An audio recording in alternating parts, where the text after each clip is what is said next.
Welcome to my official YouTube channel Atul physics classes. आज मैं भौतिक विज्ञान का तीसरे चैप्टर का दूसरा वीडियो लेकर हाजिर हूँ आप लोगों के बीच में। पहले वीडियो में पढ़ाया गया था, वैद्युत विभव पढ़ाया गया था। सॉरी, ये तीसरा वीडियो है। वैद्युत विभव पढ़ाया गया, वैद्युत विभवांतर पढ़ाया गया, इलेक्ट्रॉन वोल्ट पढ़ाया गया। उसके बाद किसी बिंदु आवेश के कारण किसी बिंदु पर वैद्युत विभव का व्यंजक निकाला गया। आज के इस वीडियो में हम पढ़ेंगे कि बिंदु आवेशों के निकाय के कारण किसी बिंदु पर वैद्युत विभव।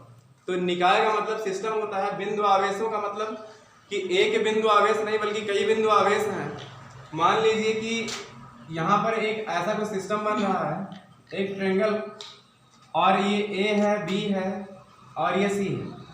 ए बिंदु पर Q1 चार्ज है, बी पर जो आवेश है वो Q2 है और जो बिंदु सी पर है वो आवेश Q3 है।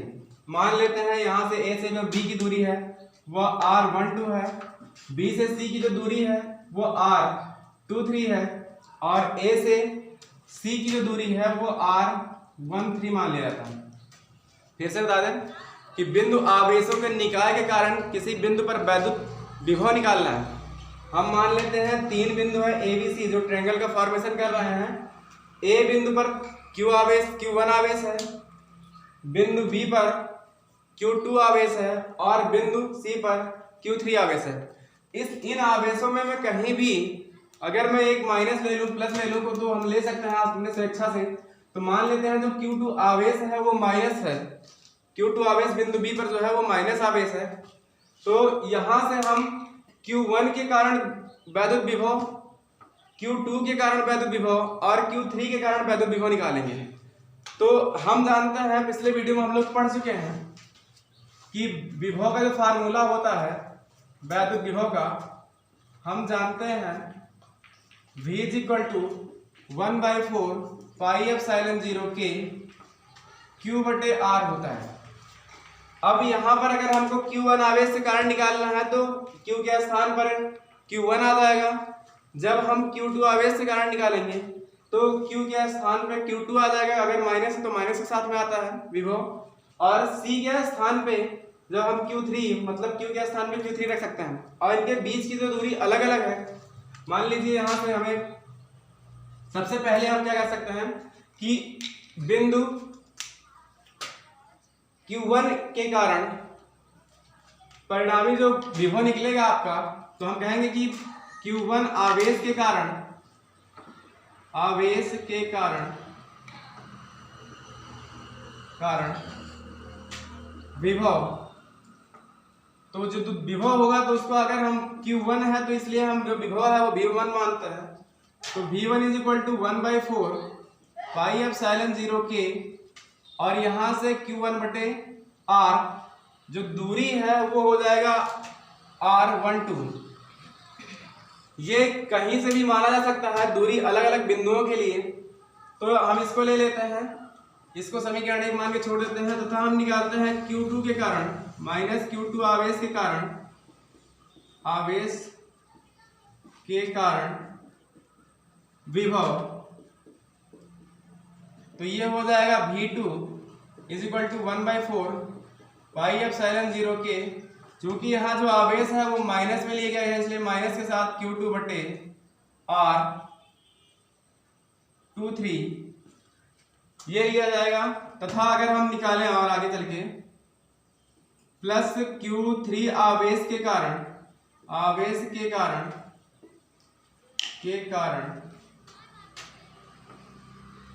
विभव। तो Q3 के आवेश के कारण है इसलिए इसका विभव हम मान लेते हैं V3। तो यहां से हो जाएगा 1/4 πε0 K Q3/R13 1 के साथ में लिया जा रहा है। तो इसका परिणामी जो वैद्युत विभव होता है वो तीनों विभवों को जोड़ के होता है। तो इसको हम कह सकते हैं कि परिणामी वैद्युत विभव अगर V है तो V = V1 + V2 + V3 हो जाएगा। तो यहाँ से हम अगर परिणामी वैद्युत विभव निकालें तो परिणामी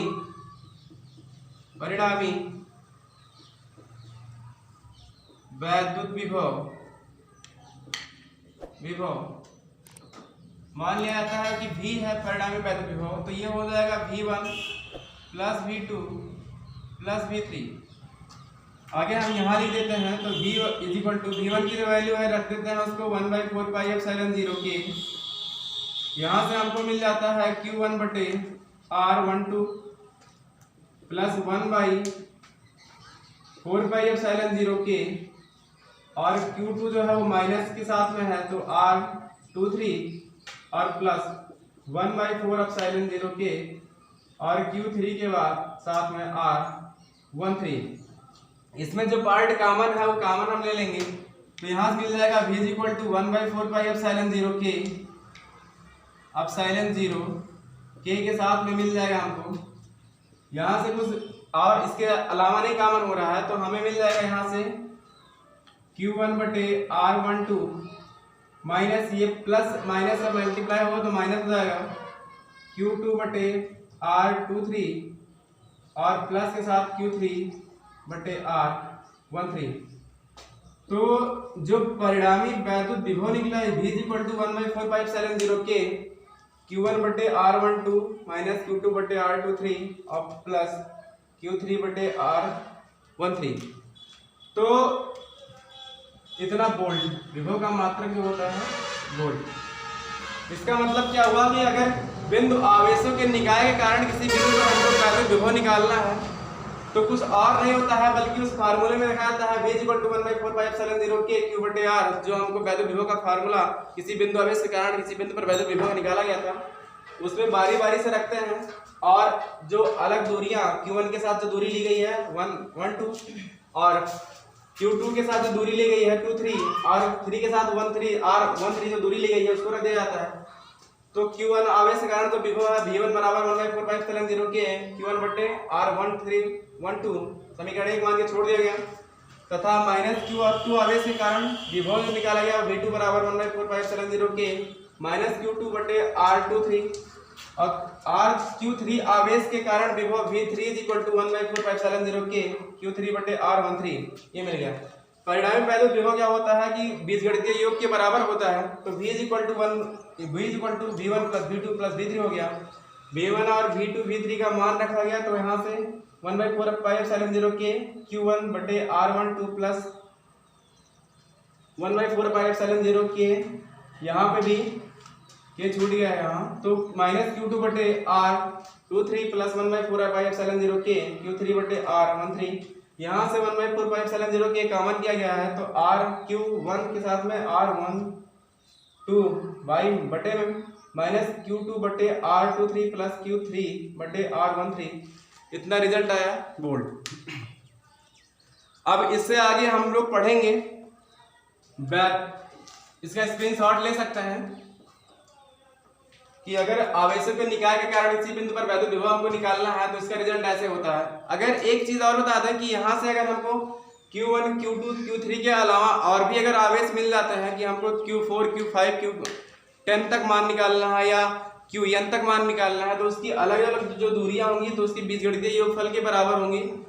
तो इसका मतलब सिर्फ यही है, यहाँ पे सिर्फ 3 ही आवेश लिए गए हैं इसलिए उन तीनों को जोड़ दिया गया। उससे अधिक भी हो सकते हैं, उससे कम भी हो सकते हैं। तो ये चीज बिंदु आवेशों के निकाय के कारण जो भी वैद्युत विभव निकलता है उसके बीजगणितीय योग के बराबर होता है।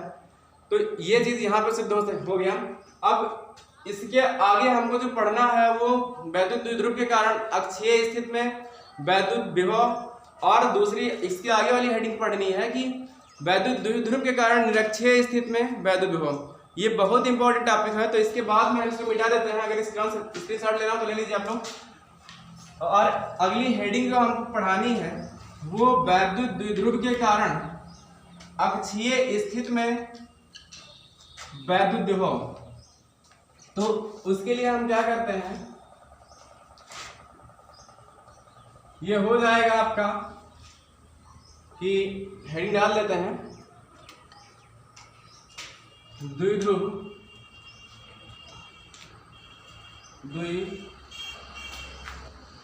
ध्रुव के कारण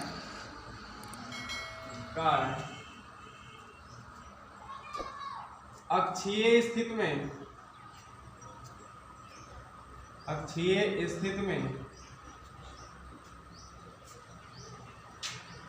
किसी बिंदु पर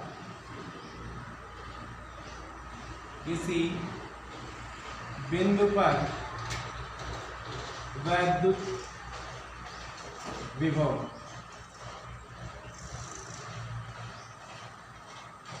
इसकी इंग्लिश क्या हो जाएगी? इसकी इंग्लिश हो जाएगी electric potential at A point, electric potential at a point, electric potential at a point on the axis of, on the axis of the electric dipole, axis of the electric dipole. यहां से माना जाता है कि मान लीजिए एक द्विध्रुव है ए और बी, ए बी द्विध्रुव है जिसके ए सिरे पर प्लस क्यू आवेश है, बी सिरे पर माइनस क्यू आवेश है, और ए और बी के बीचों बीच का एक बिंदु हम मान लेते हैं ओ है, और बी से ए के अक्ष में ही एक बिंदु पी है, ओ से पी की जो दूरी है वो मान लेते हैं हम आर, मान लिया गया आर है। फिर से एक बार समझा देते हैं कि ए बी द्विध्रुव है, मतलब एक द्विध्रुव है, ए बिंदु पर प्लस क्यू आवेश है, बी बिंदु पर माइनस क्यू आवेश है। द्विध्रुव की जो दूरी होती है वो 2l होती है, यहां से हम इसको लिख देते हैं 2l, मान लिया गया। तो अब अगर हम कहें कि O से A की जो दूरी होगी तो वो l हो जाएगी, क्योंकि जो O बिंदु है उसको बीचों बीच में लिया गया है A और B से, तो यहां से O से जो B की जो दूरी होगी वो भी l हो जाएगा, और O से जो P की दूरी है वो r है। हमको बिंदु P पर वैद्युत विभव निकालना है। एक बार फिर से सुन लीजिए कि द्विध्रुव आघूर्ण के कारण उसकी अक्षीय स्थिति में किसी बिंदु पर वैद्युत विभव निकालना है, तो अक्षीय स्थिति में मैंने P बिंदु मान लिया है, O से R दूरी पर एक बिंदु P है जहां पर हमको वैद्युत विभव निकालना है।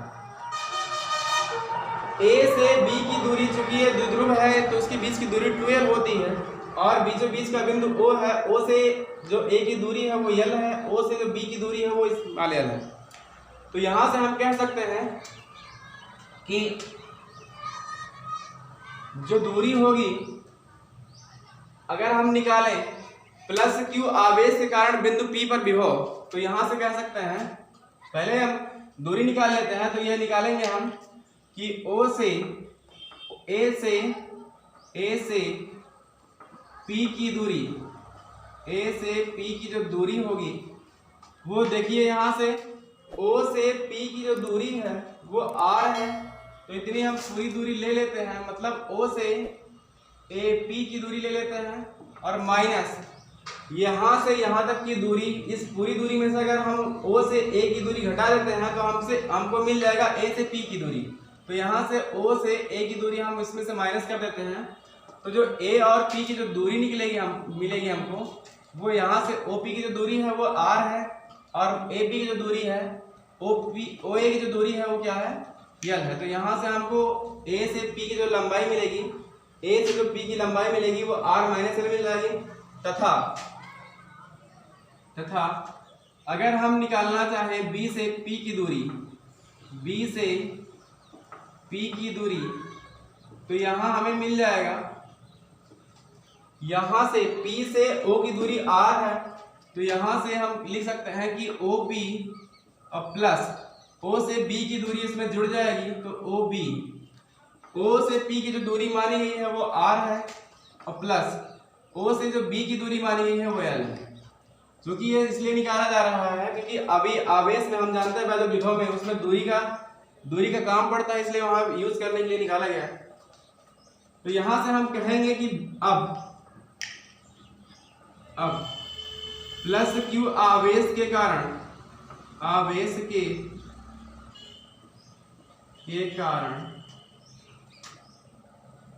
बिंदु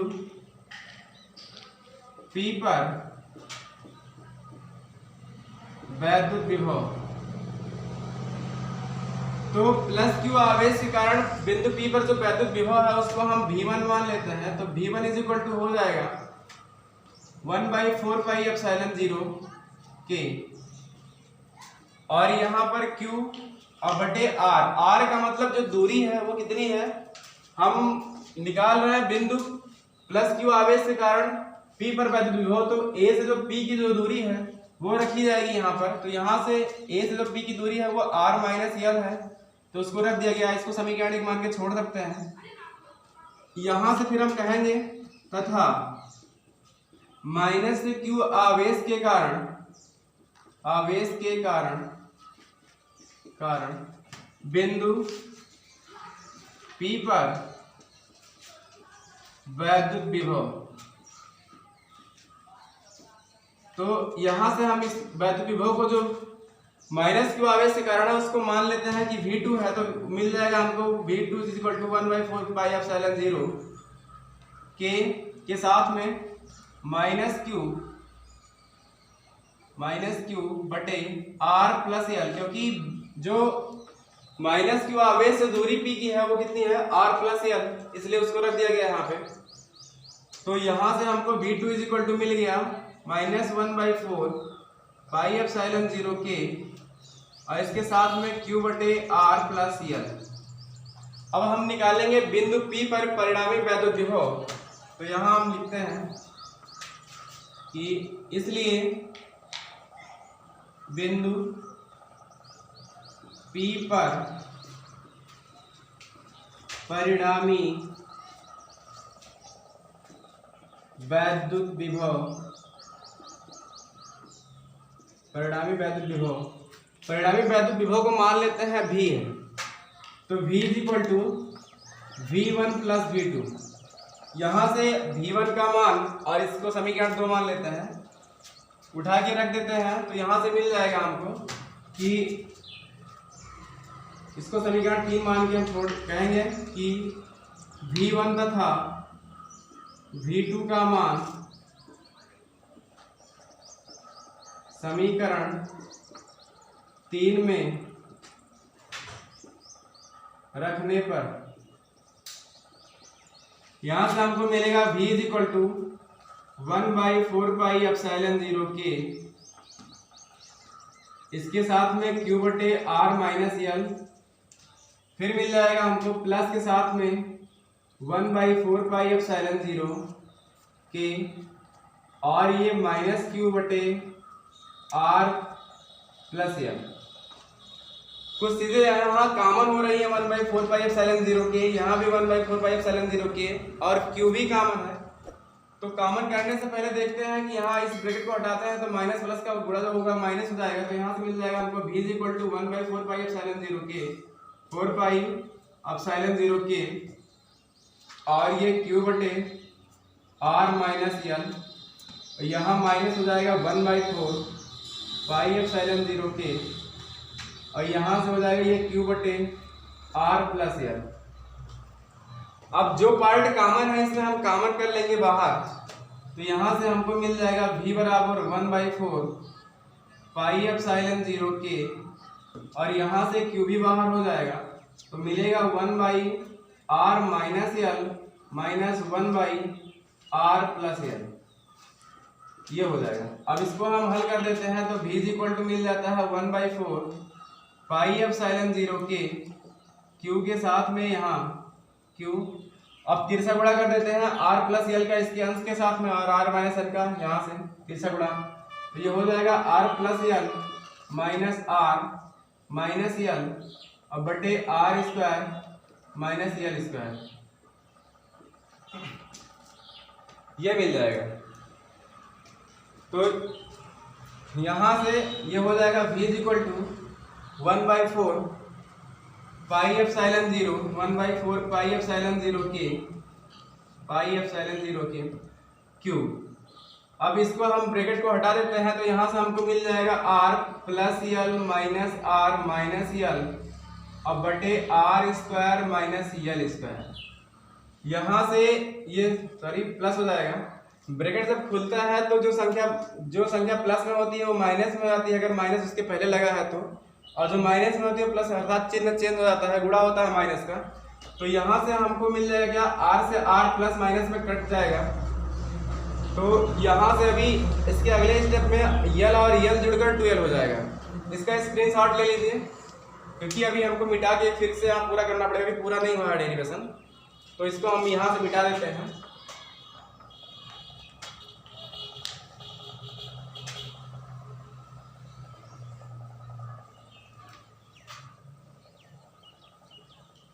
अब यहाँ ये हो जाएगा कि v is equal to 1/4 pi epsilon 0 के क्यू के साथ में यहाँ से r से r कट गया है, बाहर हो गया, कट के खत्म हो गया है। तो और यल 2 बार है प्लस में, तो यल जुड़कर 2l हो जाएगा। और यहाँ पर हर में आ जाएगा r स्क्वायर के साथ में माइनस यल स्क्वायर इतना।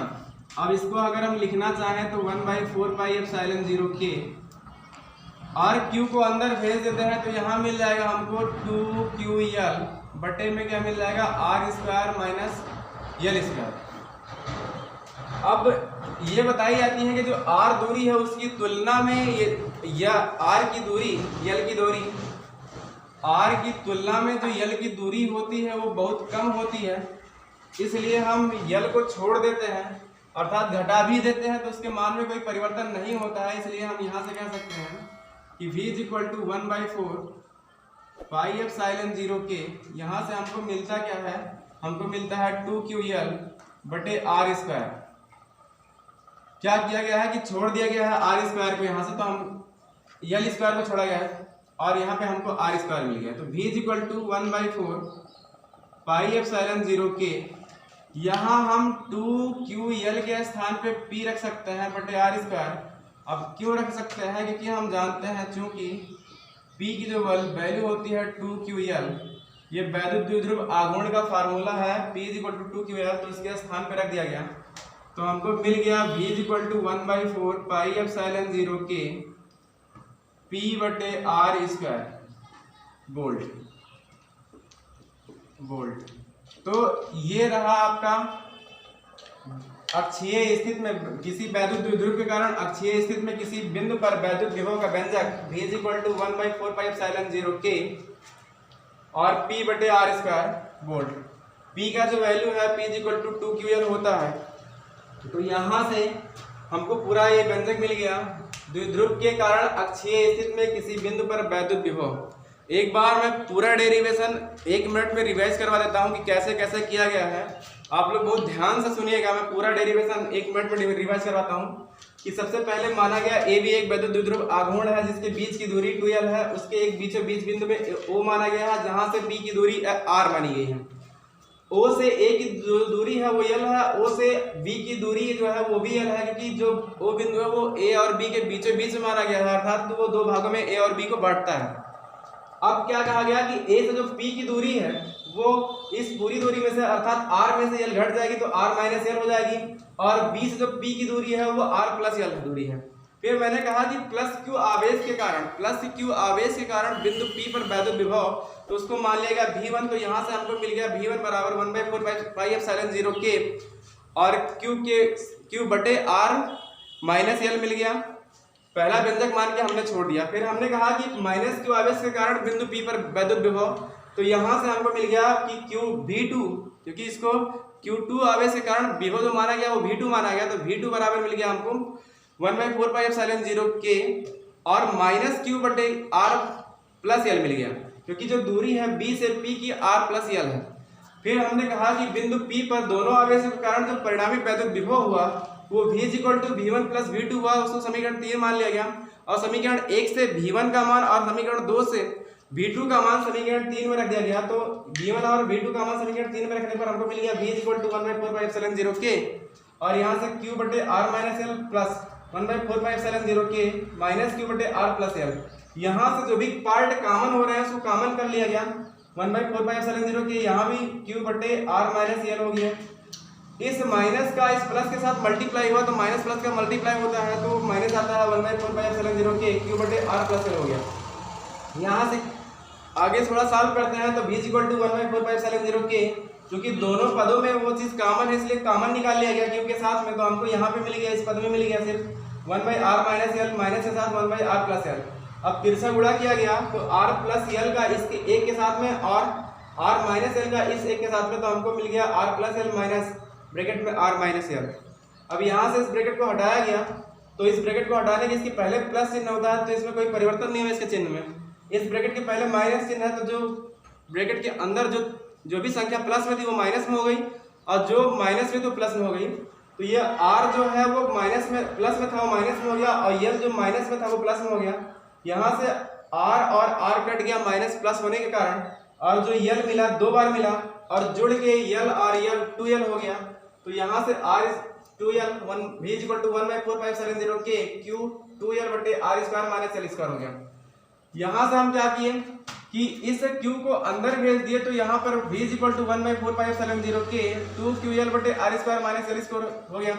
अब यहाँ से r चूंकि यल के का जो मान है r की तुलना में बहुत छोटा है, उसको घटाएंगे भी हम तब भी r के मान में कोई परिवर्तन नहीं होगा, और अगर हम छोड़ देते हैं तब भी कोई मान में उसके परिवर्तन नहीं होगा। इसलिए हम r की तुलना में यल बहुत छोटा है, इसलिए उसको छोड़ दिया गया।